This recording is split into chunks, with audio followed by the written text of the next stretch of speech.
me get that shit started. Bosh, bosh, bosh, bosh, bosh.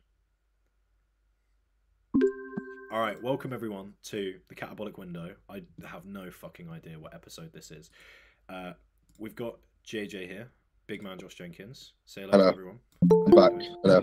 Oh shit! Back by popular demand. Exactly, mate. And we've got Luke in here. Fucking hell. I'm probably more consistent than Luke at this point. Mate, yeah, you are. I'll just replace Luke. Hang on, let's get him in. There he is. All right. How you doing, mate? All right. Fuck, boys, I am so sorry. I am so sorry. Mate, So me and Jack were just saying it's your podcast, but I'm probably more consistent than you. It's true, mate. Valid. Yeah. I had a client at 10 and she turned up late and it was her first session. So I was like, we need to go through everything, even if it's just not as much as we wanted to. And then, yeah, still overran. Just not I mean, if it ideal. makes you feel any better, I'm ill, so I literally woke up at 10. I've been up for an hour. Oof. I rate it. I'm heavily behind. And I'm like, shit, I got so much to do. What have you boys spoke about so far then? What have I missed? That's perfect. I wanted to You say... being late. Yeah, we were complaining about you the whole time, mate. Calling you short. Valid. I would complain too. Calling you skinny on the diet, mate. Now, me and Josh were talking about... Well, Josh said bodybuilding is easy. And this is perfect. This is perfect. I want this to be the first topic that we talk about. Say what you said right before we started, Josh, because I think it was so fucking insightful. Right. Like, I think bodybuilding is one of those things where I think it is one of the only sports where you have to be absolutely on. To be the best, you have to be absolutely on it every single second, pretty much, of every single day of every single year, regardless if you're prepping, if you're not prepping. But when I say you have to be on it, it's not hard to be on it. Like, it really isn't. Like, you eat usually 5 to 6 meals per day. You go to the gym, you go home, you go to bed, and you work, for example. Yeah. As long as you can structure your day out to facilitate those things, which is regardless if you work within the industry, regardless if you don't work within the industry, it's pretty easy. Like, for example, if you're a shift worker, you could easily eat before your shift, you could eat on your breaks, you could then eat after your breaks, you could then train afterwards or before. But it's one of those things where it's difficult because bodybuilding is very hard at times, like at the very, very end of a phase, for example, an off-season or a prep. But then, even then, you're still, as long as you just do what you have to do, which isn't that hard, it's just more of a mental stress that it's hard. It's your head telling you that it's harder. It's not that difficult. Like, even at the back end of a prep, even if you're eating 0 carbohydrates, you're still eating 5 meals, which are going to stop you from dying, and you're still going to be drinking water, and you're still going to be exercising. You do those things and you'll be absolutely fine. And even then, like, for myself, like, even there's been some times where, like, in preps where, like, I've been like, Jesus Christ, this is so hard. But then I'm like, but objectively, if I was to stop prep, what am I going to do? Because I've stopped, if I was to stop a prep early, like, for example, before I even did one of the shows of a season, I wouldn't want to eat off plan because I'm like, well, I don't deserve to. So therefore, I'm just going to slowly titrate my food back up. But I haven't done a show. But then if I slowly start working my food up, I'm still going to feel pretty shit for a while. So I'm actually just going to crack on with what I need to do. And that's just prep. Like, it's genuinely not that difficult in the sense of, like, the physical demands of it. Like, you have 5 nutritious meals a day and you go to the gym. It's a very privileged position to be in. Like, it's a very, very privileged position to be in. But I think some people...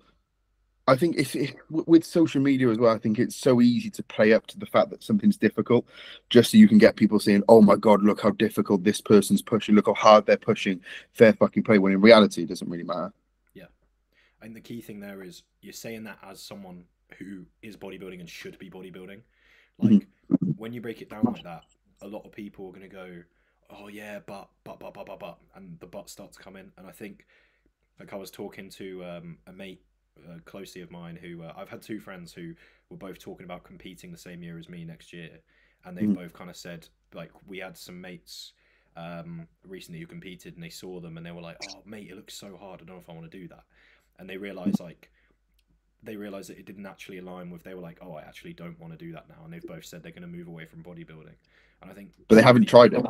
Yeah, they haven't tried it. But I think the thing is, like, I think a lot of people get pushed towards bodybuilding or kind of push themselves towards bodybuilding when it doesn't fit. Like if you talk to a lot of bodybuilders, you'll be like, oh, why do you eat the way you eat? They'll be like, well, I like my meals and I don't really like, I like to have a plan. Like even if I reckon genuinely, even if I wasn't bodybuilding, I'd probably still write myself like 4 or 5 meals to have. Yeah. Just rinse If let's say after this year, if I decided like I don't want to compete ever again, yeah, I would still be eating the exact same foods right now. Yeah. I'd still be doing the exact same things right now. I just wouldn't be stepping on stage in 2 years' time. Yeah. Like that's the only difference. Like it's one of those where like I think when you have, let's say you finish a diet or you finish a prep or whatever, like the normal person, if like you have mates outside the gym, but like, oh, are you back to eating normally? I remember I had this last year after I finished prep, and my response was actually a bit blunt, but it was also just a complete honest answer. And I even apologized afterwards, but I was like, but that's all I have to say. Someone said to me, oh, are you back to eating normally? And without even hesitating, I was like, yeah, I'm back to exactly what I was doing in prep. I'm just eating more food. Yeah. I'm tracking my meals. I'm still training. And they're like, what? And I was like, well, that's normal for me. But at the same time, I don't understand how someone doesn't do that. Yeah. Like, it's like if you like, just like they don't understand how you don't do what they do. Yeah, because that's their like, normal, isn't it? Yeah, but for me, I couldn't in my head comprehend not knowing what I'm eating on a certain day. And the normal person, if there's someone who doesn't get bodybuilding or hates bodybuilding, would hear that and say, "You've got an eating disorder. You've got this. You've got that." Yeah. When in reality, I just give a fuck about what I'm doing and what I'm putting into my body. The same way you give a fuck what you're putting into your car. Yeah. The same way you care that when you go on a night out, you're going to not have too much vodka because you know you're going to get drunk. I know I'm not going to have too much food because I'm going to get fat. What's the difference? Like I was speaking to my girlfriend the other day, and she was like, "Okay, when you finish your photo shoot prep, I'm going to cook this for you. I'm going to cook that for you." I'm like, "That doesn't sound like it has protein in." And yeah, and she's like, well, she's Indian. She's like, that's the traditional Indian dish. That's how we make it. I'm like, yeah, but it doesn't have protein. Can we do one with protein, please? Yeah, can you just like put a bit of like chicken or like just bang some chicken in it, have some whey on the side. Yeah, mate, literally fucking sprinkle some whey on top. Of like, literally, he's like, oh yeah, that's cool, but what part of it do you reckon I should put the whey paste on? Mate, with you it'd be fucking bagels and whey paste. I fucking hate this already. I already hate like the only meal which I could carb load on, like easily, like was literally bagels and whey. For example, like when we were driving up to Hull, so obviously when we're 2 days out, we were taking things meal by meal. So I'd send photos, send my body weight, and then try to just keep the same look or improve the same look. So it was literally checking in Starbucks disabled toilets, which if anyone needs to use them, because sometimes they're locked. So for example, if you are taking things meal by meal, say you're diabetic, they don't, you could take insulin literally in your car, theoretically. Like, you could do it anywhere. Like if you're diabetic, all you have to do is jab your stomach. Yeah. But if you just give a reason, people shit the bed. Really? So I was like, yeah, literally, like it's so like it makes no sense about why I'd have to go into the disabled toilet because I'm diabetic. But if I remember, it was the first thing that came to my head, and I was like, oh, is it all right if I use the disabled toilet? And they were like, what's the issue? Because obviously I'm not in a wheelchair yet. And I was like, oh, I'm diabetic. They were like, oh my god, that's fine, I'm sorry. And I was like, it's fine, cool. As if you'd be offended by that. That's outrageous. Yeah. They're like so panicked. Yeah. And then like when I left, I was in there for like 10 minutes because obviously I went to the toilet, then I weighed myself, then I checked in, for example, and had to get the lighting right or whatever. And then there was people waiting. And obviously like I walk out of a disabled toilet, and not all disabilities are like visual, obviously. But you've got plenty of mental ones, though, mate. Yeah, right. They have a conversation with me, and they're like, oh, "It's absolutely fine." I don't. But no, I was like, "Oh, sorry, I'm diabetic," and they were like, "Oh my god, I'm so sorry." They were like knocking the door. Which I thought, if someone is actually using it for a decent reason, you're banging on the door, telling them to hurry up. You're just a fucking bellend. Wait, were they saying hurry up, or were they worried? Yeah, they were saying hurry up. Yeah, and they don't know who's in there at this point. Bro, that's outrageous. Who was it? I was like, don't get me wrong. I don't need to be in there, but still, how rude are you? Mate, if you were diabetic, you could be dead in there. Just like Yeah, I was like, yeah, I literally could have just been passed out on the floor. yeah. Or I could just be doing a front relaxed and about to go into a quarter turn. It was the second. But still. But yeah, like for those meals, it was literally, luckily I wasn't actually driving to Hull. I had a lift. But it was literally me sat down in the passenger seat of a car, and Tim was like, okay, 6 bagel thins. And I was like, motherfucker, because now I've got to sort out 6 bagel thins, which aren't even fucking toasted, and then 20 grams of whey. But the 20 grams of whey on set, at this point, I should have just had a shake and just had everything dry. Yeah. But I was still like, actually want to make my meals moderately nice, maybe. I regretted it 10 minutes later. It took me about 20 to 30 minutes to actually put everything onto them. And at this point, I'm in a foul mood. I'm just like, Josh, you like, why can't you just fucking tolerate rice? Oh, can you not digest rice? For some reason, when I'm in, like, I can now, but whenever I'm like pretty close to stage condition, my body just is like, nah, fuck off. Oh, yeah, But it's like, it's not even digestion. It's literally, like, there's a photo, and this photo was taken 10 days out, about 6 minutes after a beef and rice meal, which is like not like 80 grams of uncooked rice, which is like for like it's not, that's not even a packet of rice. Lot, no. It's absolutely fuck all. You had your fucking stomach blow up last prep, didn't you? Yeah, that was maybe because of rice, but then also I don't have egg whites anymore because they were causing me digestive stress. What I've now clocked is my first 2 meals on that day was eggs and egg whites, and then rice, so it's probably a combination of the both. Where's the photo? It's mad that you can tolerate bagels and not rice, but fair play. That's the thing, though, is like the way I think of it in my head is, if you think about it, when you have rice, that's going to have some water content, so it's going to be more volume of food through just water. True, yeah. But then bagels is dry. This is the bro in me that's just thinking about it, but then it's like, it kind of also makes sense. That's why some people can't tolerate cream of rice, because sometimes they just volumize the fuck out of it. Do you know what I mean? Not me doing 6 to 1 at the moment. Yeah, man. That's bad. Like, in my first prep, I was doing like 10 to 1. I That's literally used like a litre of water. Come on. And like I somehow made it so you could taste it. Cream of soup. But mate, it was horrendous. But yeah, to be fair, it should pick up. This was my face. Jesus Christ, bruv. That's my face. It literally looks as if I've spilled.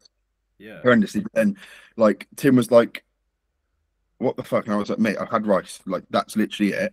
And I'm like panicking because obviously I've not been with Tim for like a very long period of time. So I'm like, is he going to think I've eaten off plan? Is he going to think I've done this? Like, I'm really cautious of that. I'm like, I've done absolutely fucking everything. I don't know what's going on. And then like I checked in, like, say 2 hours later, my face had obviously gone down, back to being gaunt and looking on like my deathbed. And my body was like absolutely fine. He was like, what the actual fuck? So yeah, we just pulled it from him. Mad.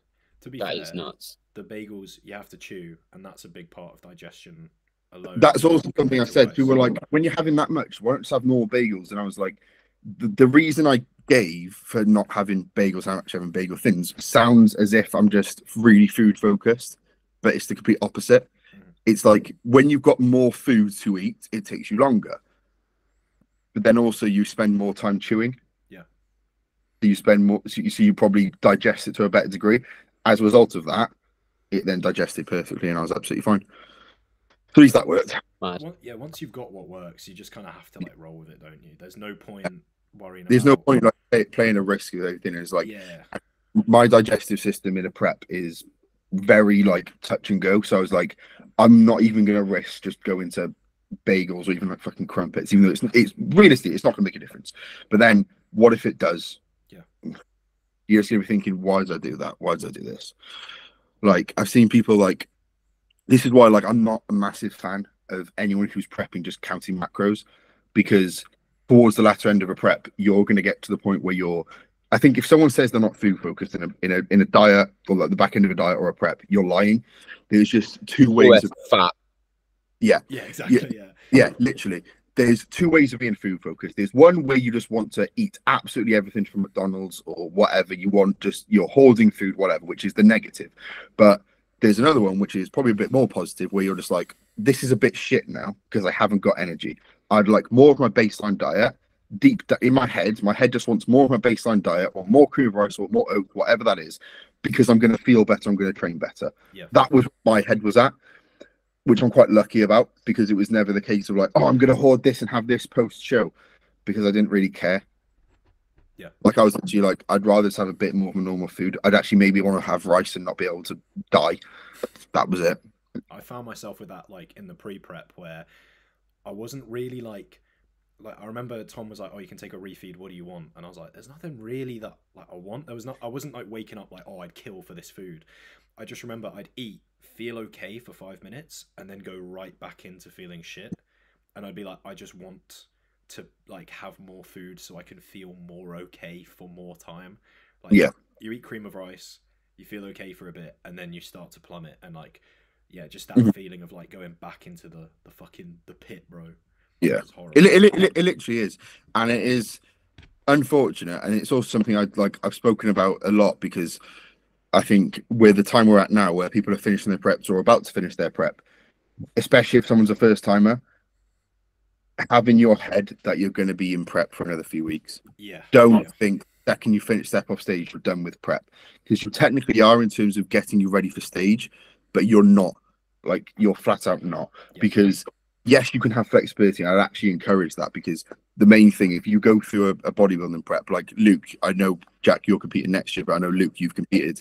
You'll probably resonate with this in the sense of like, the first thing on your mind isn't really, let me go out, eat and whatever. It's actually, fuck, there's people who have given me so much patience, especially, maybe even helped out with X, Y, Z. If that's I was a bell end in my first prep. And that's the thing, is like, you learn from that, and the second you're off stage, you're like, Jesus Christ, I just want to give back to those people, and that is probably going for food. So just go for food after your show, chill out, do whatever. If you've eaten too much and you spilled over, have a day or two of getting back to your prep baseline diet to pull that water off, and then you're in a good position to then reverse food back up.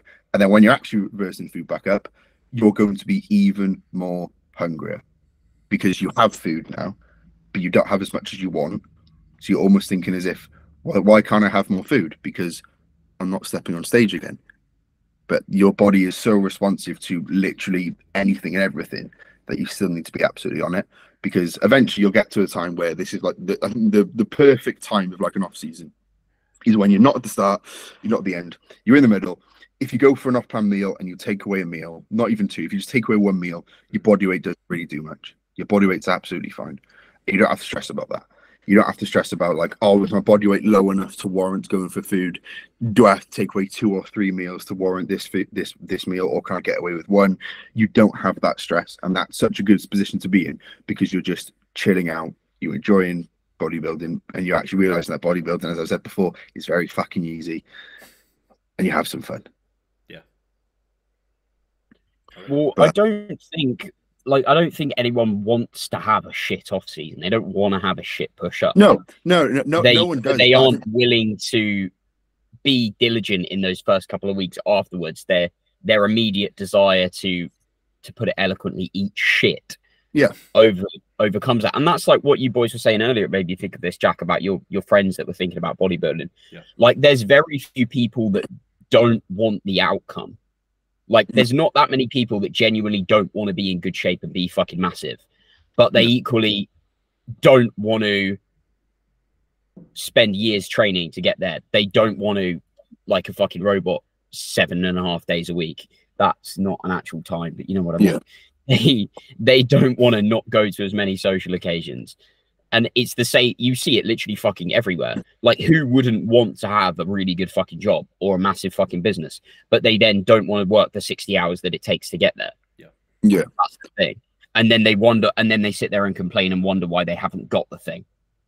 Yeah, I think it's where I think even then it's like, I think people view bodybuilding as like, oh my god, you have absolutely zero flexibility, you have absolutely zero enjoyment, you live in a room. And maybe like you obviously do, aside from obviously your work, for example, whatever that is, you do absolutely nothing. You do cardio, you do steps, you eat your food, you go to the gym, that's it. In reality, yes, it's that, but it's also not. Like, I always say, like, I'm a very shit bodybuilder because I don't do exactly what people think a bodybuilder needs to do. But what I do is every single morning when I'm doing my work, maybe about halfway through, I'll make a cup of tea or a cup of coffee. I have like 2 or 3 custard creams with it. I don't care. And like, but to an all, like, again, that's so fucking minimal, and anyone can tell me that's minimal, but it's just not what you'd see on social media, people blasting. But I'm like, well, so as soon as I finished prep, I was like, well, that's what I do all the time around off season. That's never going to change. So it's what I'm going to do now. Yeah. And already I'm starting to feel more normal because I'm already starting to do the normal things that I do. Yeah. And I think just under like you don't have to be the most on the ball person ever. You don't have to have chicken, rice, and dark chocolate 5 times a day to be a good bodybuilder. If you want to have whey and blueberry muffins, if it fits and it works and it makes you train better and it makes you enjoy what you're doing better, fucking crack on. Like, it's really not that hard. Exactly. Yeah, bodybuilding is a lot really of like, just prioritizing what you need to do. And I think, like you said, where people think about, oh, like you can't have a social life, or you can't do this, you can't do that. Like, I always say to people, once you've ticked the boxes of like steps, food, training, whatever, like you can go and do something if you want to. Like, I'll still go and also see mates and like fuck around. And that's the thing is, like, I think people almost think that to have a social life, you have to be going out every Friday and Saturday night to the pub and getting absolutely battered. Yeah. That is what normal people think a social life is. When in reality, that's the complete opposite of a social life for me. A social life is meeting up with my mates to go and train, or going for food afterwards, post-workout or whatever, and then doing something which doesn't involve getting blackout drunk. So if that's going to be mini golf, if that's going to be bowling, if that's going to be literally chilling the fuck out, if that's going to be going to the gym or whatever, that's a social life for me. Yeah. But it probably is already a social life to anyone, just not drinking. Like, I think people think, if you don't drink, you can't have fun. If you don't drink, you can't have a smile on your face. I can't remember the last time I drank and the next day had a smile on my face because I felt like absolute shit. If you need alcohol to have fun, you just have shit friends. Literally, Yeah, 100%. like, would I be against going out on a night out every now and then? No, but at the same time, my friends that I'm closer with now don't also do that, and I'm not going to do that on my own. And I also don't have a deep desire to go and get blackout drunk all the time because I'm not weird. Or maybe I am weird. I don't know.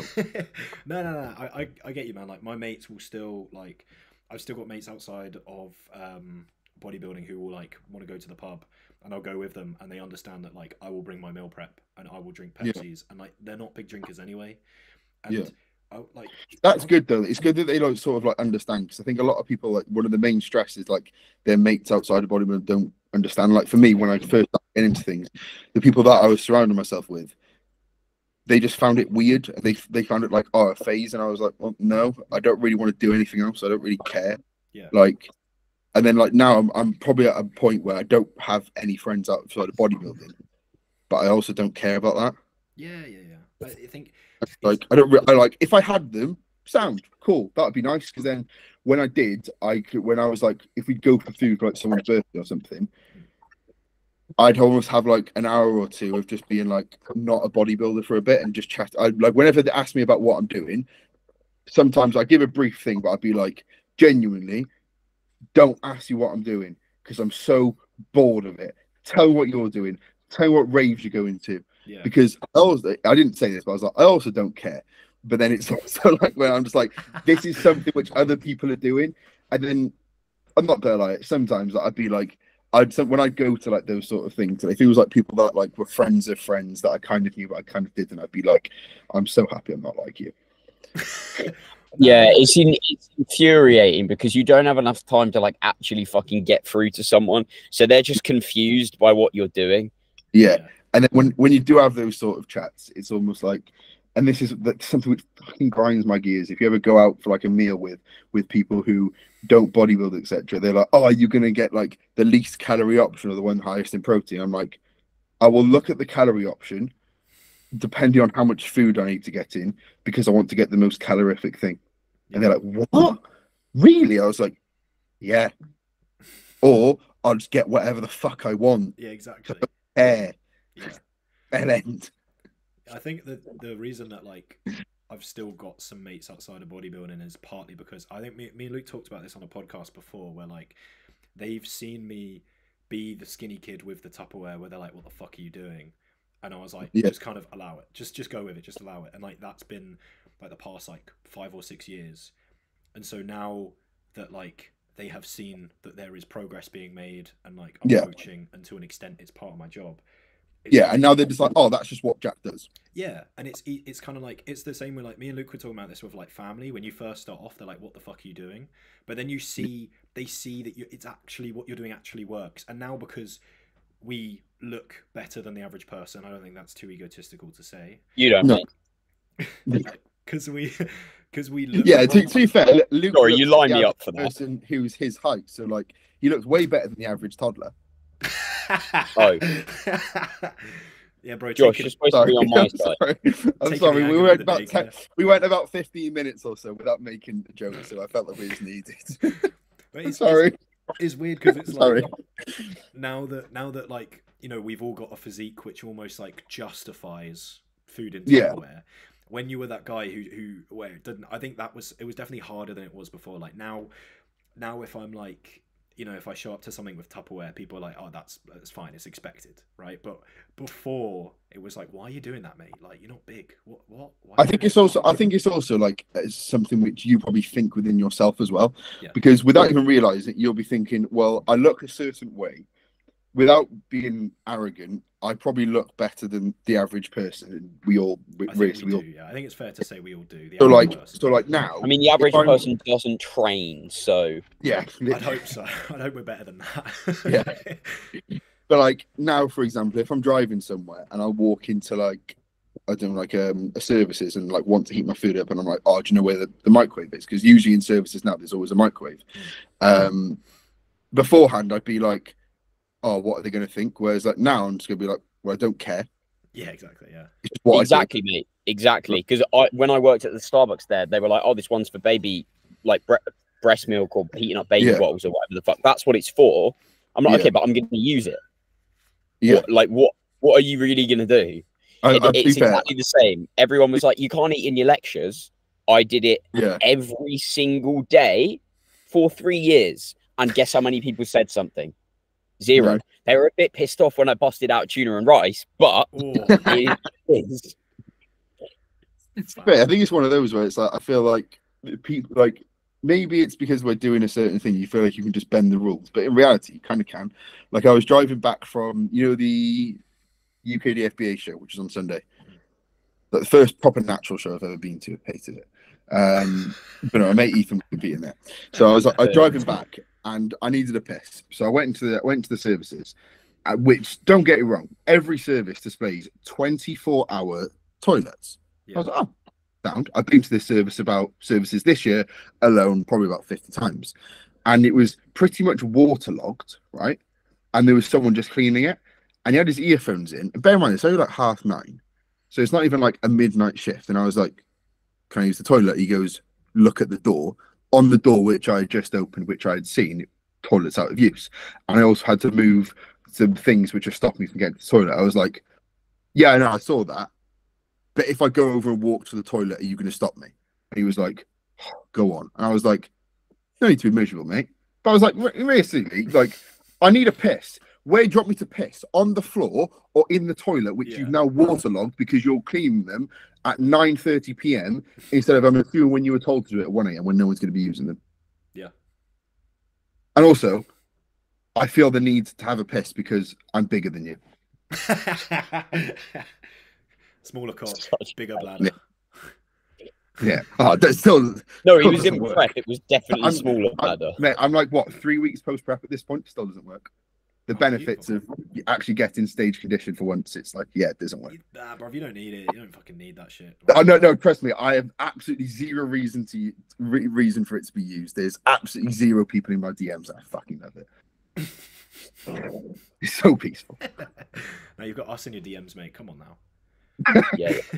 You got Luke in the DMs. He's trying to get off. How have you felt this prep's gone, like in general, and then in comparison to the previous one? It doesn't compare. Like, the first one was very like much, you're doing this show, this show, this show, this show, this show, or just these shows. And like, I didn't really, like, as much as you can kind of prepare yourself for a prep, you never know how it's going to feel. So there'd be times where I probably thought I felt worse than what I actually did. So it's very much like just trying to take things day by day and just saying, oh, I wonder what I'm going to feel like today. Whereas this year was like, okay, well, I know I'm going to feel pretty shit by this point, or I should do.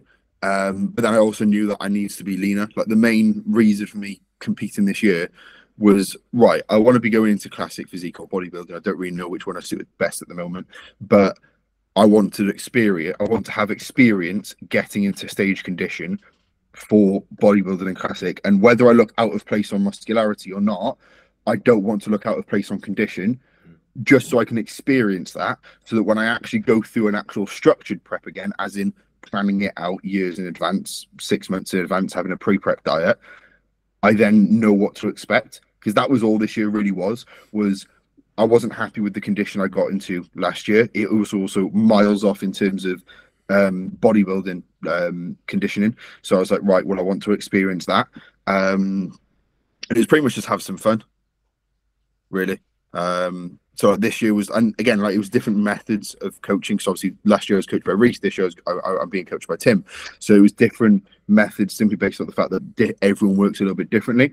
So like there were some times where if I was absolutely trashed, if I was unwell, Tim would be like, cool, do not train, do not do cardio.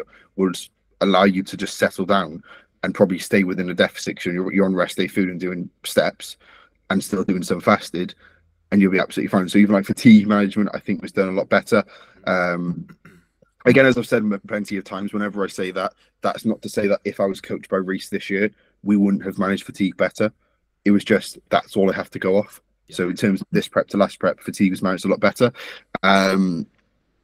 There was also a lot less to lose. So even though we still lost a lot of body fat, it was like, what, 40 odd pound or so. It's a lot less than 66. So that went really well. But then even when I think like I was quite present and like happy throughout the whole of my prep. Like I never allowed myself to view my prep as like, I have to do this. It was very much like I always used to ask myself in my head every single morning, do you want to prep today? And if I ever said no, I'd pull prep. And Tim knew that. But I always said yes. Even when things got shit, I was like, okay, well, am I going to carry on? Yeah. So I think almost like knowing in your head that you can stop at any point if you want to. But then what that led to was me just enjoying everything so much more, because I was like, I'm quite lucky to do this. I was also quite lucky to spend the vast majority of my prep traveling around and seeing my friends, which, yes, sometimes can take it out of you. You can feel a bit more tired. But then when you're in the moment and you get home, you've had a really good day. You've seen your mates you don't see for a while. You've trained with them. You've got maybe some YouTube content done with them. And you just had fun. So for like the vast majority of my prep, like I remember I was about 3 and a bit weeks out, and I filmed with like 4 of my mates in Destination Gym. And Sam was like, wait, you are prepping, aren't you? And I was like, what? Do I look fat? And he was like, no, like as in like your face and your face is fucked and your body is pretty much peeled.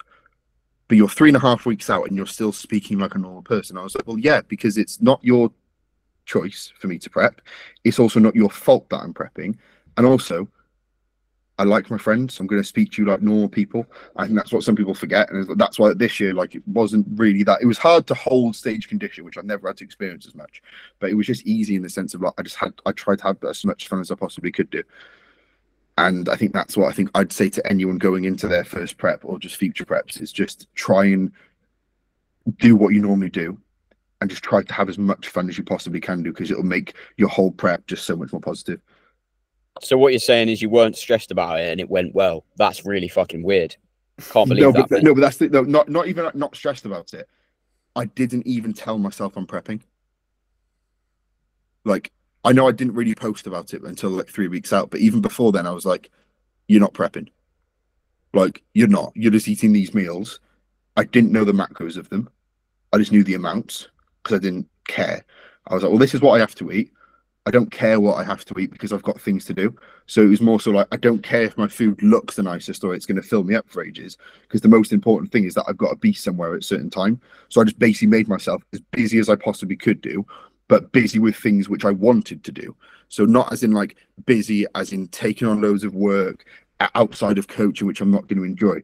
I was very much like, well, I know I train better if I train with my friends because I have more fun doing it. So what am I going to do? I'm going to be selfish because I'm going to go and see if my mates are free if they want to train. my training was still perfect by the back end of prep, and I loved it because I had fun every single day. And I also didn't care about food, because the main thing I cared about with food is, can I fucking hurry up and make this meal because I need to go? I didn't have time to worry about how much carbs was in it, and it worked so much better. So basically, just be as unorthodox as you possibly can do, and you'll get so much further in life. I think that there's a lot in that though, like, because prep is built up a lot within bodybuilding, and so almost kind of like, I guess, removing, like, instead of letting prep have like control over you, being like, I'm in control of this, I'm just eating, I'm just training, I'm just seeing my mates, that's all I'm doing today, that's it. Yeah, I'm not Josh on prep, I'm just Josh, you know.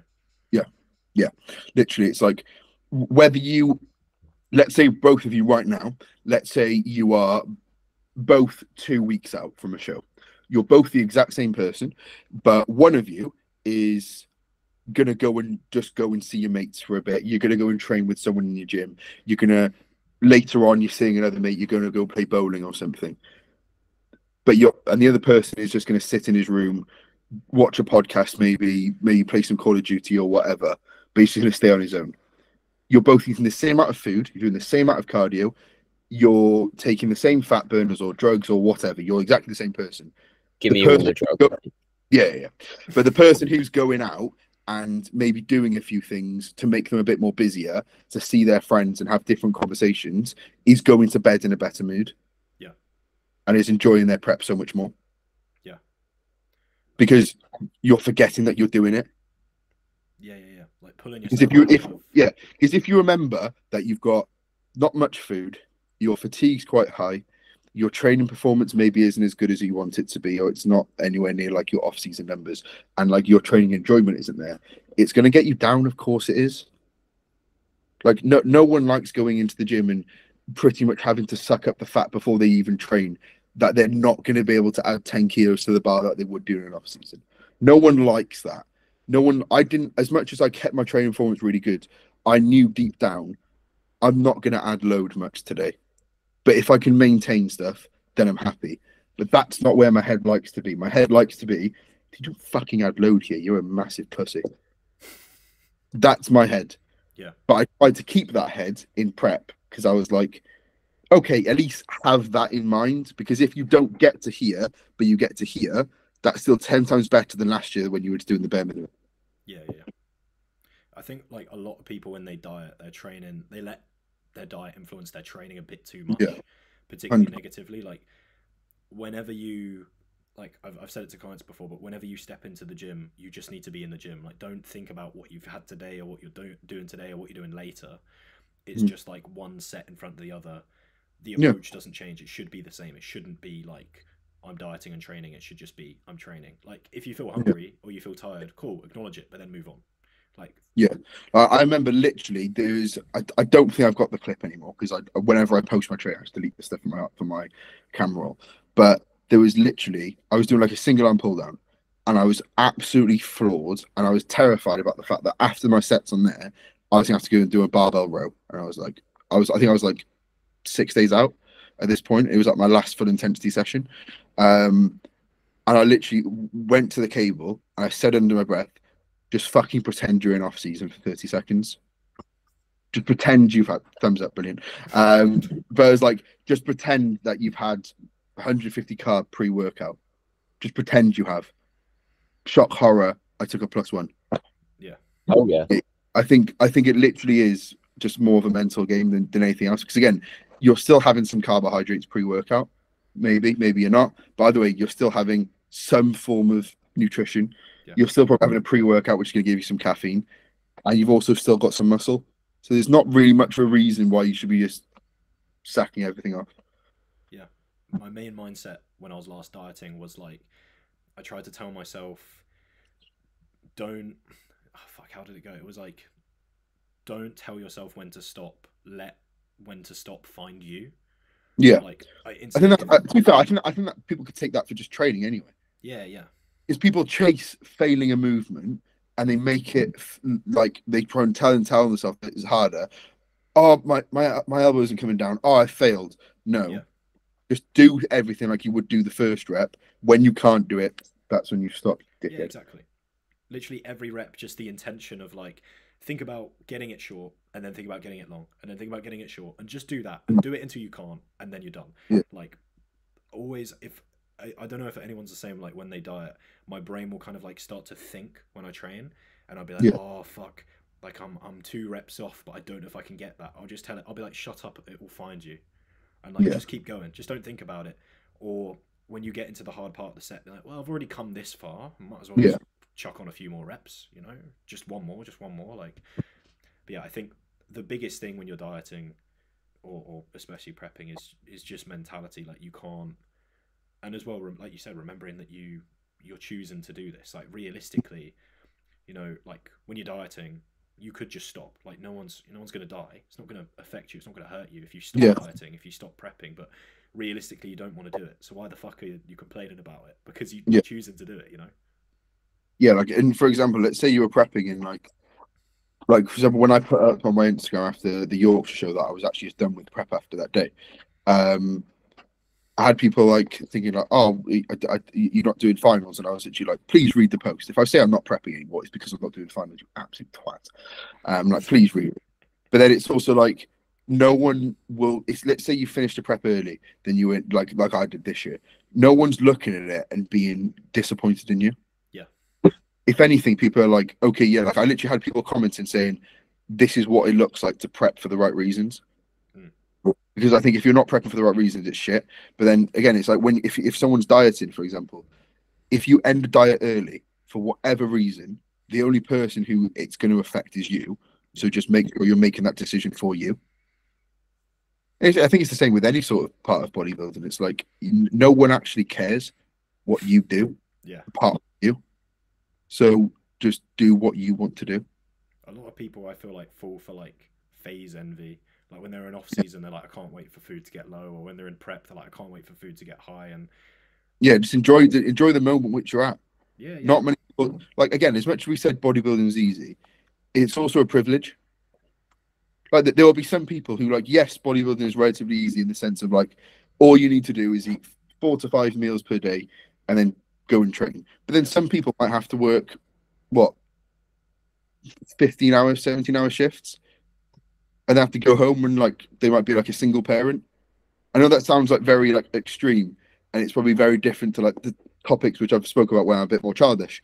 But like objectively, it's like it is also a privilege. Not everyone can even not anyone can even like start a prep because they're just like, I know I'm not gonna be able to finish it because I've got so much more things which are important. Because believe it or not, bodybuilding isn't the most important thing in the world.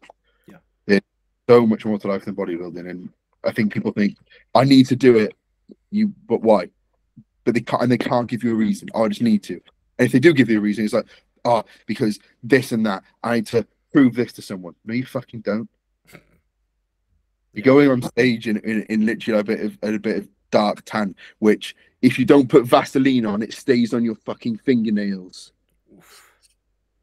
Rough, mate. That's yeah, I hated that. But It was on literally, me it's one of those ages. things. Like, it's a choice, and it's also a privilege. And I think people forget that they're actually able to do a prep, and the fact that they can do a prep is an achievement in itself. That they've got that flexibility within their life to be able to accommodate it. Yeah. Bodybuilding kind of has to be like, you're not going to fit it perfectly. You do have to like push towards it. When we all started bodybuilding, we weren't perfect bodybuilders. No. But to an extent, it aligned with what we wanted to do. And like, again, to kind of bring it back to like my mates who decided that they didn't want to prep.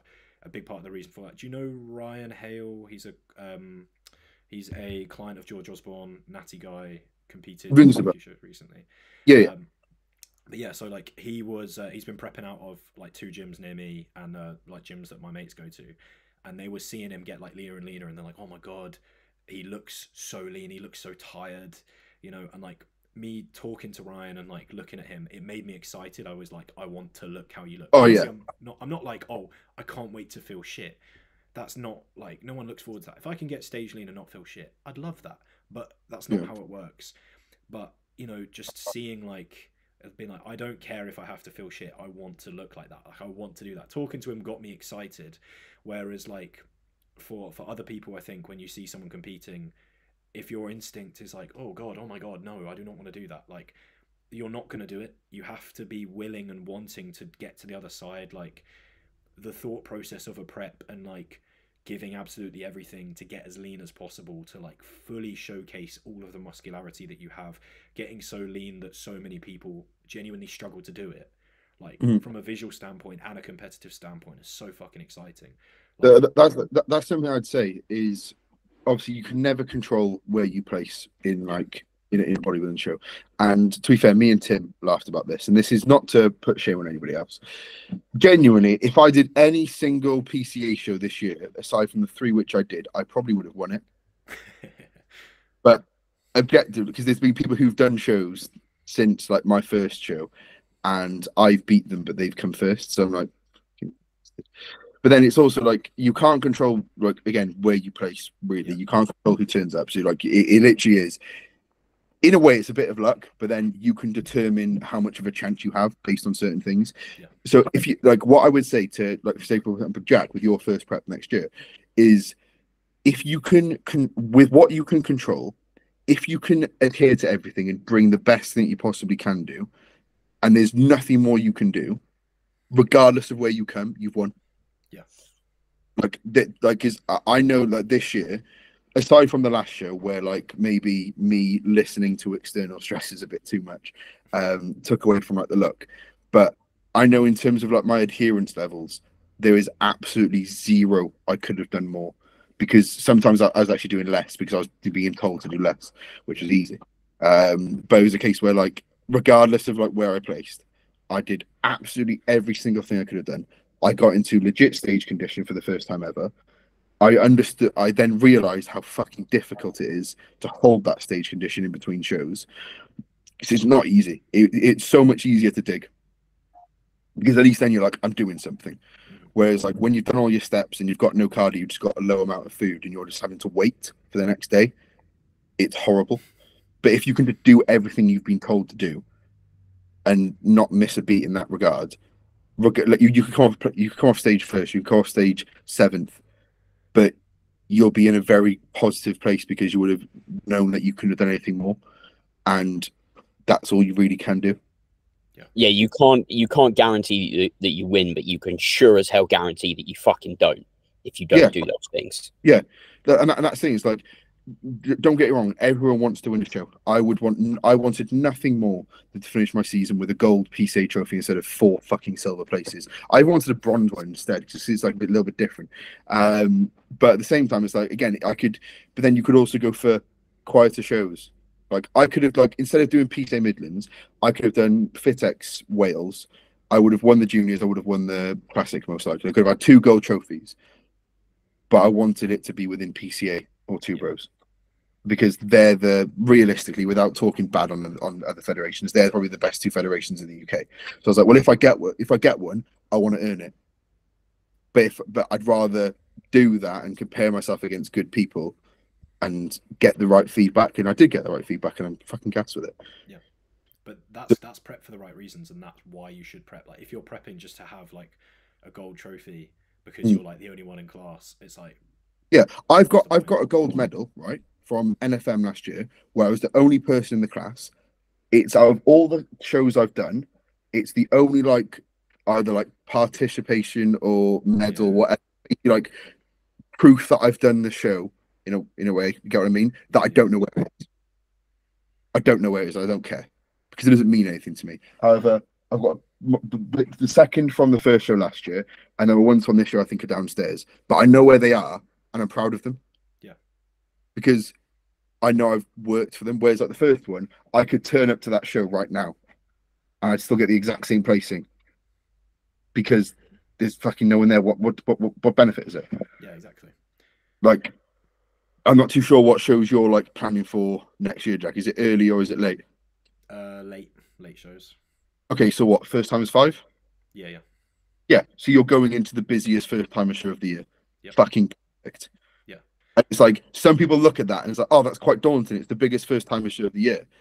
But then you're almost like, well, why would I not want to be up against as much people as possible and get as much feedback as I possibly can do? Yeah, that's the point. Is to see but like a lot of it is like process. Like I want to take myself through that process. The more that I've dieted, the more fired up I am to diet. Like I want to see stage shots. I want to see what I look like on stage. of course. Yeah. And like I want to. I will say when you get your first ever stage shots, Yeah. you're like, Jesus fucking Christ, this is sick. Like I remember like when PCA posted, like it was, they always posted like the day after, they post like who won, and like the guy, whoever comes second, like sometimes they'll like collab with you. And it was like 11 a.m. Monday the 2nd of September, and I think they what's it called? It's like PCA requested to like collab with you on a post. It was like my stage shots, and I was like, Jesus fucking Christ, they're like sick. And it's like, and I didn't even win the show. Yeah. That's why, again, because I was so happy the fact that I did everything and I was so proud of it. The result doesn't really matter. Yeah. It really doesn't. And that's something which I know, like I'm kind of like singling Jack out here, and Luke's just listening for the last like 5 minutes or so. But that's because it's like first time prep, and I'm pretty sure Luke, you say the exact same thing as well.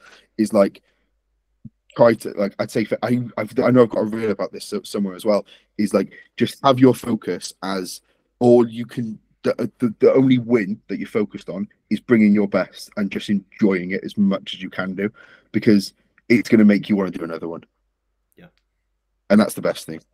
The best thing I did in the last diet was I wrote down like for the day and for the week, like tick boxes. So it would be like, and I'd obviously copy it across to my check-in, but it'd be like meal 1 to 5, cardio, training, steps, and I would just tick it. And like I remember the goal was just to tick all the boxes each day, like literally physical boxes, and like the immense satisfaction I got looking back on that page and just seeing a bunch of boxes ticked. And like I would look back and be like, that's a week of perfection. That's a week of perfection. I remember like I would be there, like I'd be walking my dog feeling like shit, being like, oh my god, man, I cannot wait to like get home. Like someone sends me a message and I'm like, I don't think I can even reply to this. I don't think I can fucking think. No, you can't. Yeah. And it's such a normal thing, like you can't. But it's like, I'm not too fair. I don't know if I've spoken about it on my Instagram, but I know I've like briefly gone over it on my YouTube. And the main reason, to be fair, I might have put it in like a post. One of the main tells for me that it was the right time to end my prep was up until PCA Midlands, my whole routine would be get everything done. My last meal was always 9:30 p.m. and it still is now, and it always will be. But as soon as it hit 9:30, I would like, literally have my last meal. I'd just chill out in bed. And you're thinking, what, go to bed? No. My head would just forget I'm prepping. Yeah.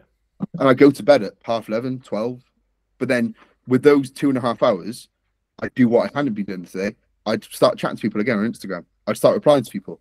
I wouldn't be in prep mode because I've done everything for the day. And because I was so present, I was like, well, I'm not in prep. What would I do if I wasn't in prep now? I'd be chatting to people. I'd be playing FIFA. I'd be doing this. I'd be doing that. Yeah. And it's like that made me so much happier because I was like, when I'd done everything for the day, I'd had all my meals, I'd done everything to a perfect T. I was just happy in the sense of like, sound, I've done it. I know I'm gonna be exactly the same tomorrow. But then when I stopped being like that and I started being, yeah, I've done everything for the day, but I need to go to bed now. So I go to bed at 10.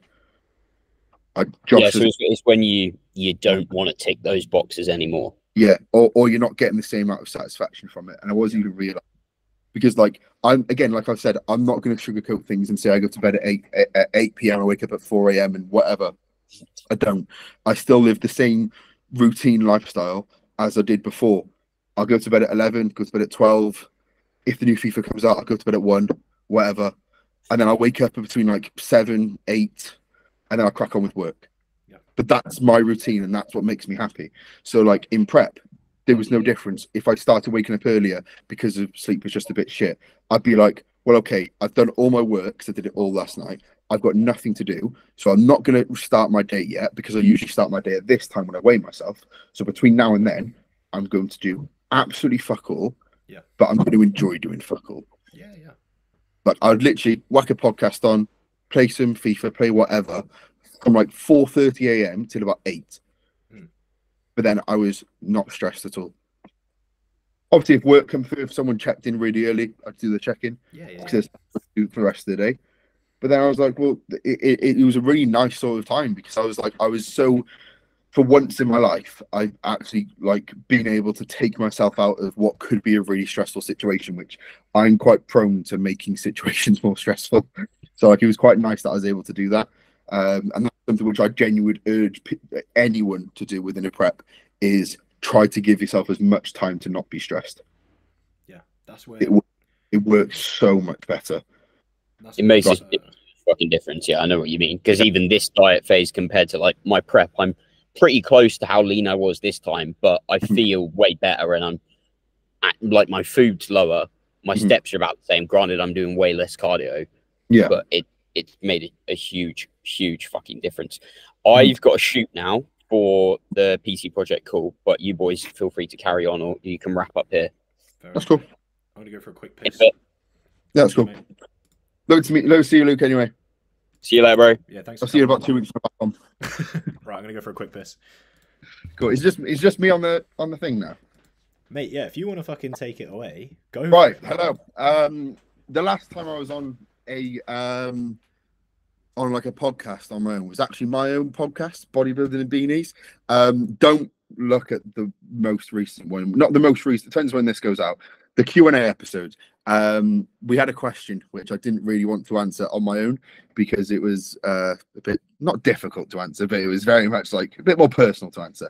And then Sam, my co-host, or just probably the main host, basically the other person on the podcast, decided it would be a really good idea for him to go for a wee at the time where I needed to explain. So I'm in this sort of situation where I'm having to explain something which is quite, let's say, personal. Not negative, but like just personal, and also quite like not embarrassing, but quite like, yeah, maybe. Yeah, it was. I basically like just stopped working. Basically just had like 10 minutes of just being really anxious. It was brilliant. So if you're interested in watching that, it's about an hour and 13 minutes into the Q&A episode on the Bodybuilding and Beanies podcast. But yeah, that's now a thing. So if you actually like seeing me and think that I'm not that difficult to listen to, and you can actually maybe tolerate me, there's plenty more content of me. There's also a YouTube video which I need to post in like a few days, which I filmed on my phone. So that's like a full day in rest day in the life and full day of eating of a 22-year-old online coach who does not look 22 because his beard is coming back. But it's soon to go, so don't worry about that. I think Jack's back. I'm not too sure. There he is. I gave a perfect plug for the Bodybuilders and Beanies podcast, where he's actually quite... No, but the only reason I did that, that's fair, mate. That's fine. Is because on the most recent one, which has gone up, I had to speak on my own. Because, like, you know, on the last podcast, I was like, I'm going for a wee. Whenever me and Sam are filming, I'll go for a wee like every 30 minutes. Yeah. And then what Sam did was Sam went for a wee for the first time on the podcast, but did it at a time where we had a question, which I knew I probably shouldn't have answered the way which I answered it. Oh no. But also I don't care. So I did. I was about to answer. It was, what is your worst prep buy or decision? Oh no. So I'll be honest, the worst prep buy was probably this year, where I spent about £2,000 on clothes and shoes. But the reason I don't think that's the worst thing is because I'm actually going to wear them. Yeah. And they're actually nice clothes. Like, it's not just gym stuff. So like it's at least it's got somewhere. But the worst prep decision was speaking to a absolute censored word of a female in my last prep. That was the worst prep decision. But Sam basically said, because I texted Sam, I was like, can I say this? And he was like, yeah, just don't obviously say the name, which I'm not going to, because that is actually a bit rude if you name drop. Yeah. But I think I'm well in my right to say, for if anybody knows me and knows the ins and outs of my life over the last 18 months, you could probably say, yeah, you're well within your right to say she probably wasn't the nicest of people to surround yourself with. But he basically said, yeah, explain that on your own, talking to a camera, and just explain the whole situation. I was like, it's so much easier if you can actually have the conversation with someone. You can actually laugh about it. He was like, nah, mate, just crack on. So for that minute, I was like, I don't like this. I didn't say anything. I was like, I feel really bad for doing this all the time to Sam. I don't like this. I was like checking my armpits. I was sweating. I was just full on panicking. It's hard to, because you got no prompts to play off of it. Yeah, literally. It's like, well, if you could like make it easier. He was like, no, just say it. And I was like, just talk to yourself for ages. Yeah. And then Sam was like, yeah, you do this all the time on check-ins. I was like, I don't say this on check-ins, you idiot. Yeah, to be fair, you don't just waffle about yourself or about your love life. or lack of. But yeah, and then he was like, "Yeah, you do this all the time to me." I was like, "No, but when I do it, I give a question to you. For example, if you've got a Q&A, I'll ask your end of the question for you to be able to explain, and I'm only gone for 20 seconds. Yeah. We've gone for a minute, and I had to speak about something like that. It's awful. Hated it. Fuck me. How is the Yeah, how is that the brought old back. podcast going? The bodybuilding and beanies podcast. It's actually like it's one of those where it's like I've always wanted to do one, but like I quite like it in the sense of like if me and Sam are going to record and it's going to be like say 7 or 8 p.m. I always look forward to it because it's almost like how I view my YouTube. Like I'll never view something like that as like a monetization thing or like to be fair, even works indirectly. I think it works well with coaching because it's another way for people to see you a bit more, and it's another way for you to show your personality. But and yeah, I get that, and that's brilliant. But at the same time, I view it as this is just me for an hour and a half to chat to one of my mates. It's like why? It's like when you were like, "Do you want to come back on?" I was like, "Yes, Sam." Because it's like no, because it's like for me, it's like as much as like if I was being really business headed, yes, it could be really good for my business. There could be people listening to this who like, I really want to learn more about Josh, and hopefully you do. But it's also it gives me a time to just chat to people. I like chatting to people. So like we had Josh Connolly on yesterday. So Sam's client who just won pretty much fucking everything. First year, won 2 overalls, and is now a PCA pro. But I was like, but that's sick. Like I get to chat to someone new. We're going to start getting more guests on and more people on. And I was like, I like it because it's like not even every week, every like 5 days or so, we just have a chat for like an hour and a half. Yeah. And it's nice. It's so fun. And it's like again, like what I enjoy doing through my prep was just I enjoy seeing people. I like being around people. I like socializing. Yeah. It takes even when we were doing it in prep, he was like, I remember we already started it in prep. He was like, "Do you still want to wait till after prep?" I was like, "Why are you waiting till after prep? Do it now." Yeah. Because in prep, I'd literally have a meal, we do the podcast, have my last meal, go to bed, and I felt brilliant. And I was like, "No, this is sick because I get to chat to my mates, and that's all I want to do." Because in Cardiff, it's like there's 0 people around. Really? I remember literally, I remember literally the first time that we met each other was at Grafton, wasn't it? Yeah. Yeah, and that was in the middle of me just going here, there, everywhere to get out of my routine to make my prep better. Because that was about a month or 5 weeks or so into my prep. And you don't get me wrong, it wasn't hard, but I was still like, well, I want to do things which are productive. There's not many people around me in Cardiff who bodybuild. There's like 3 or 4. But I was like, but I'm mates with Maka, I'm mates with Danny, I'm mates with Tom, I'm mates with Sam, for example. So what am I going to do? I'm going to go and see my mates. If I can get it filmed for YouTube, even better, because then it's something to look back. So yeah, I just like having fun. I just like doing stupid things. Mate, that's what you got to do. Me and Luke started off the podcast because we just like chat over Zoom for ages and just like chat shit while we were in uni. And then we were like, we literally were just like, "Oh, I'm bored. Like, do you want to have a call?" We like, yeah, because we both had uni, so like fuck all to do in the evenings. And then it just ended up being like, oh, we started like chatting shit and talking about bodybuilding and stuff. And we're like, oh, I might as well fucking record it. And then we realized quite quickly that like the conversations that we're having, it's also a great excuse to like have conversations with other people like yourself, right? It's a great way of kind of being able to reach out to people who are like-minded, who are cool, and basically be like, hey, do you just want to like come and have a chat with us? And the alibi is we'll record it and post it up, but really we're just like, let's have a chat, you know? Yeah, but then this is something which I think people don't realize, and I didn't even realize it before, was let's say if you post a YouTube video or you post a podcast, and realistically, well, we're not going to bullshit. Our podcasts are not going to do anywhere near as much as say the best ones in the industry. They're not going to do anywhere near as well as J3 University. They're not supposed to. We're close. But yeah, but let's say for example, you put a podcast up or you put a YouTube video up and it gets 20 to 50 views. That sounds nothing.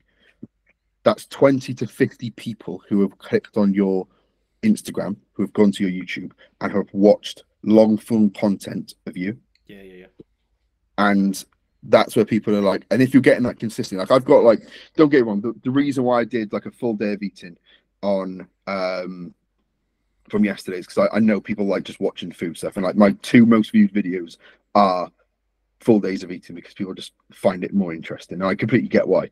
But like times where I've done like a bit more education one, I did how I gained 21 pounds of stage weight in less than a year. That's on 187 views. 187 sounds like fuck all. If you get 187 views on a reel, it's going to be like, fuck, that's awful. But to get that on YouTube, that's 187 people who have watched me for 42 minutes speaking about informative things which I have done, which can help other people. Yeah. So that's why I think, even if you're just viewing it, yeah, this is only a chat, but it's such a good way for people to get to know both of you and your guests and whoever to such a much better degree. Yeah, man.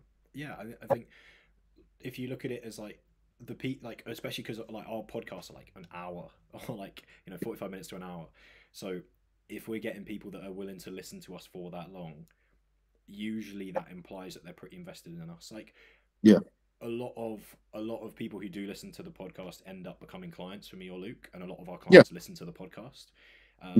But also it's like a cool way to kind of like share audiences and stuff. So there's going to be like people who know me and Luke but aren't that into bodybuilding, who don't know who you are. There's definitely going to be people who know who you are who don't know who me and Luke are. Like, yeah, 100%. Like when I was on last time and it got posted, I put it into my client group chat, and they were like, "Oh, sick!" And then they probably started following you and Luke. And it's such a good way of like almost like networking, because you just get people's like, as much as like obviously we had Sam on the podcast yesterday, and that was brilliant. But obviously Sam is also we had Josh on the podcast yesterday. He's also one of Sam's clients. What we now want to do is get people who are from different sort of backgrounds. And I'm not saying get people like CrossFitters on, because no one cares, but like get like different names, and not even necessarily like bigger names just for the sake of it. Just get people that we're mates with, because they're going to have different audiences, which is going to bring different traction to us. But then our audience is going to bring traction to them. Yeah. But then like the people that we want to bring on, don't get me wrong, we've got like people in mind who are like bigger sort of names because you want to learn a bit more as well. We always want that to be more educational, but we also just want to bring people on that we can literally just like have a chat to, have zero script, like just chat shit, because that's fun. Yeah, that's how that is how me and Luke pick out names for the podcast. We've had a list of names, and one of us will be like, "Nah, that's a dead conversation." We'll be like, "Okay, no point." There's what's the point in having dead things? Like, yeah, it might be really like as well. I think there's a time and a place for like informative stuff, but then also the vast majority of times, like the if we talk about podcasts which do well, not even like the ones which are bodybuilding, just in general, the vast majority of them are just chatting absolute shit. Yeah. Like, I'm not too sure. Like, I obviously follow like football a decent bit, so sometimes I'll watch like the Overlap, which is like the Sky Sports presenters, like Jamie Carragher, Gary Neville, etc. But then sometimes I'll watch ones which are like people who like, I don't know, like do YouTube or something, just chatting about like, but they're just taking the absolute piss. But then that works well because it's such a different sort of avenue of looking at things. It's like just a bit more comedy, and such things like that just work really well. Yeah. I think as much as like informative is great, people want to see like people aren't really going to be like taking a pen and paper and making notes on a podcast. No, it's like, for example, when I still do listen to Recent Finn's podcast every now and then. But like when I was obviously Cook Berry, so I used to listen to it like pretty much every single day when it came out. But like the reason why I think that does so well is because they obviously train together, and their clients obviously invest in them as a person as well, and probably invest in both people. But like, especially when they first started doing it, the reason why it worked so well was because it was just them having a chat. And they were probably starting it for the same reasons why you started yours and why I started mine, was because you just want to have a chat with people. Yeah, 100%. I think the kind of like anything coaching or coaching adjacent, the more, yes, obviously there's certain things that you need to be like, you need to be a good coach, you need to be knowledgeable, but just being genuine and being a person, and like even just getting acknowledged as like, I'm going to say an influencer within bodybuilding, right? Like, there are people who recognize certain athletes or certain people, like Josh Bridgman. He's a bit of an influencer, right? People are like, oh yeah, he's, they kind of know who he is. I think the more genuine you are and the more well-intentioned you are, the better you do. And as much as like, you do need to have a bit of business mindset and stuff like that, but just like with Recent Finn, I feel like they did well with their podcast because they were like, well, there's not a lot of this, which is obviously coming in, like having a bit of a business mindset towards it, but they were like, let's just chat shit. We want to chat shit and bring on some people who can also chat shit. And that's kind of the niche that they filled. And they do it well. Or like, for example, like when I was on their podcast earlier in the year, Like he was very much just talking about my prep and how I got into bodybuilding, etc. But he was also just chatting absolute waffle. Yeah. It wasn't informative in the slightest, but it was good in the sense of like we just all got on. It was a case of just chatting absolute shit, and that's why, like, even for example, like with my YouTube now, I ended the YouTube video, which I'm going to post probably like tomorrow or the day after, and I spoke at the start about like why I, because when I for the first two shows I gave like show reviews and I didn't do Yorkshire, and I gave a bit of like a reason behind that, but then at the end I was like, okay, I'm actually going to delve a little bit deeper into the actual reasons, and I was like, I'll be completely honest. I started my prep because obviously I wanted to get into stage condition, but then I also had a lot of external stresses, and I kind of used prep as like, block this out for now and just crack on with what you need to do. Yeah. Then when you do that, I almost like I use the analogy, and it works really well. I'm ready for this. It's so in prep I used, and I'll make this quick because I've got a haircut in 35 minutes. Shit.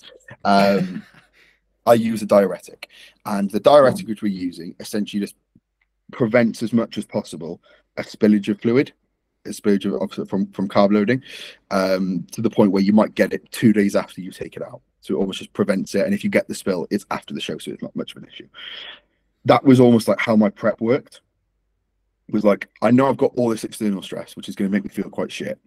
But if I can focus on something and get my head down for a bit, at least I can focus on something which is going to be productive and which is going to work really well for me. And I'll deal with all of that later. Yeah. It's probably a bit childish, but I'll deal with it later. But at least I'll be able to look back on something which is positive.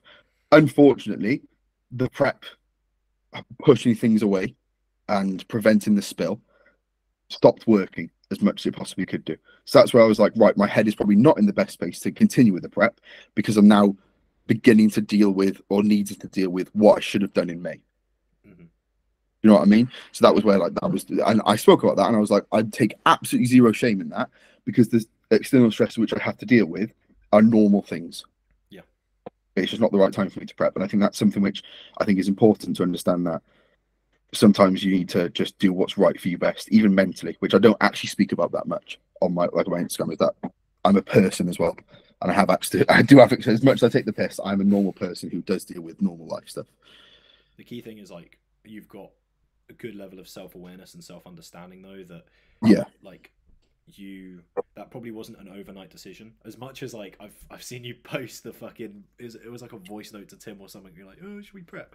Like, as much as it feels like it was kind of an overnight decision, it's probably something that you were thinking about and being like, I kind of knew in advance, like, yeah, when things throughout May kind of went a little bit worse, I kind of knew, like, I want to prep because I feel like I've made a lot of improvements, but I feel like I kind of need to now, because I know how my mindset is. I know that if I have something to crack down, like knuckle down on, with where my head is at, like for example, if I've got a really busy day of work, my phone goes, do not disturb, it goes in the other room. Yeah.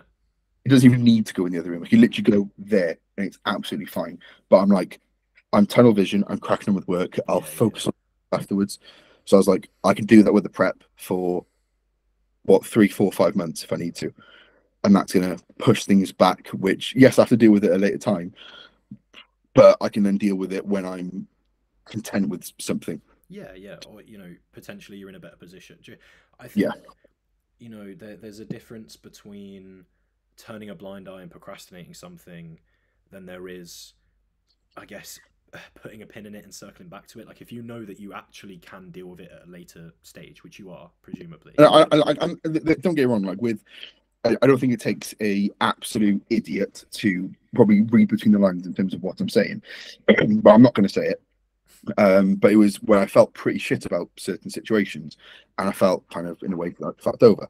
But I was like, well, I'm going to feel like this regardless. Yeah. I'm going to feel pretty about it. Be an adult about this and do something productive. Yeah.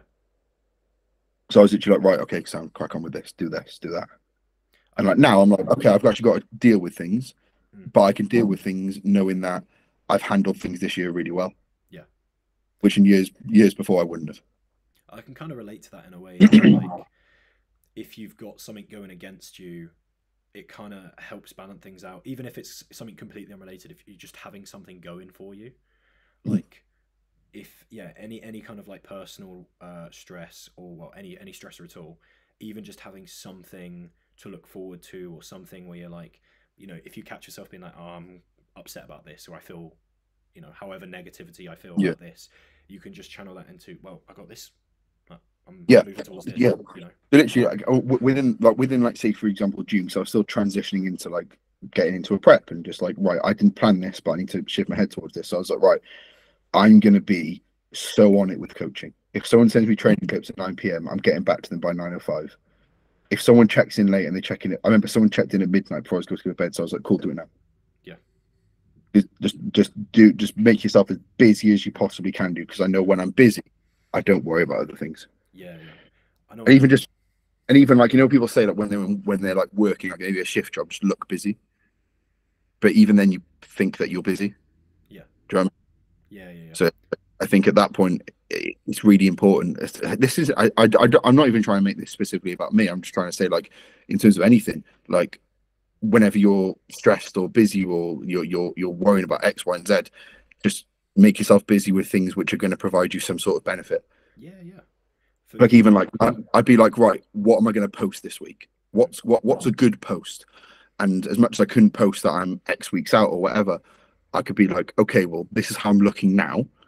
How did I look the last time I was at this body weight? Yeah. What can people learn from that? What have I done in that time? Yeah. And that's a way to sort of bridge it. Yeah. I think for me, it's always been like, I kind of look at, you know, the phrase, how you do one thing is how you do everything. Yeah. I kind of flip that on, like, how you do one thing is how you should do everything. So I looked at, I was like, okay, training, I like a plan. Food, I like a plan. I like to know what I'm doing. So if I find myself like getting stressed about stuff, I will literally be like, okay, let's just make a plan. So every single week I've got like my calendar that I run through that's basically like a to-do list. And I don't question, I don't think, I just do. And that made even it makes off seasons easier, but obviously it makes dieting a lot easier, because it's kind of like, you don't get time to think, what should I do next? You don't get time to think, oh, I've got this check-in, I've got to do this. You don't get time to like process or think. It was like, okay, you do this and then this and then this and then this, and then the day ends, and then the day is ended, and then it's like, okay, PS5, eat, go to bed, do it again. And like, just that process of like remove, because I'm like, I can overthink myself into making anything mundane stressful. Like, 100%. So just saying, like, just the same thing that I would do with food. Like, I'd hate to macro track and just figure it out as I went through. I'd hate to walk in the gym and not know what I'm doing. So I was like, why am I doing that with my work? Like, why am I doing that with my life? So I would be like, I'd look at my week and be like, oh, I've got no weekend plans. Do I want weekend plans? Okay, let's get weekend plans. Cool, sorted. Like, everything was like, plan it ahead and then just execute, just do. And then there would be time where, okay, Sunday night, plan the week ahead again. Yeah. Like I've already got plans because I'm deloaded at the moment, so I can't post my training because I'm not training. So I'm like, okay, what am I going to post? That is a bit different. I haven't done before, and just try different things. Like, you know, there's like carousel sort of like Instagram post. I've got one that I'm going to do today. I'm probably going to post it a bit later because I want to like post it and then chat on my story about it. So I've got one of them in terms of like how I transitioned from men's physique to classic. I'm going to say in 10 months, but it doesn't make a difference to the time frame. It's like, what did I do to bring up the areas which someone might need to if they're going from men's physique to classic?